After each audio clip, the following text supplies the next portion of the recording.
টাকা ব্যাক না করলে ডেলিভারি ম্যানকে আটকিয়ে রাখবে, এরকম হুমকি দিয়েছে একজন ভদ্রমহিলা।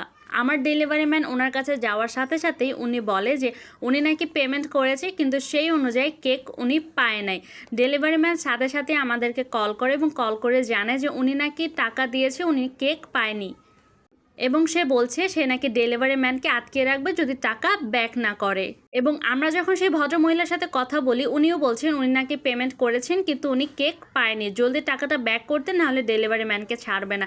এখন ডেলিভারি ম্যানরা অবশ্যই স্টুডেন্ট, খুবই ছোটোখাটো মানুষ, খুবই সাদাসিধা মানুষ। আমি চাই না আমাদের জন্য কোনো ঝামেলা ডেলিভারি ম্যানের হোক। তো আমি সেই ভাইয়াকে বলছি, ভাইয়া আপনি সেই টাকাটা দিয়ে চলে আসুন, কোনো সমস্যা নেই, আপনি চলে আসুন। এবং তারপরে আমি সেই ভদ্রমহিলা ইনবক্সে যাই এবং ইনবক্সে যেয়ে সকল মেসেজ চেক করি যে কোথায় কথা হয়েছে, কি কি কথা হয়েছে, কত টাকা পেমেন্ট করেছে, কয়টা কেক পেয়েছে, A to Z দেখেছি। তারপর বুঝলাম যে এমন কোনো পেমেন্ট উনি করেননি যেটার জন্য কেক উনি পায় নাই।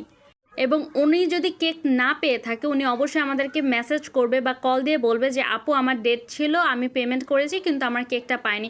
উনি কোনো মেসেজও করেনি, কলও দেননি, উনি পুরো ডিরেক্ট ডেলিভারি ম্যান যাওয়ার সাথে সাথে ওনাকে বলেছেন। কারণ হলো ওনার টার্গেটে ছিল উনি টাকা মারবে, ওনার শুরু থেকে টার্গেট ছিল উনি ডেলিভারি ম্যানের কাছ থেকে টাকা নিয়ে রাখবে। এর জন্য ডেলিভারি ম্যান যাওয়ার সাথে সাথেই, যেহেতু দেখেছি স্টুডেন্ট মানুষ তারা শুধু টাকার জন্যই কাজ করে, ডেলিভারি ম্যানরা তারা অবশ্যই ছোট থাকে এবং স্টুডেন্ট মানুষ থাকে।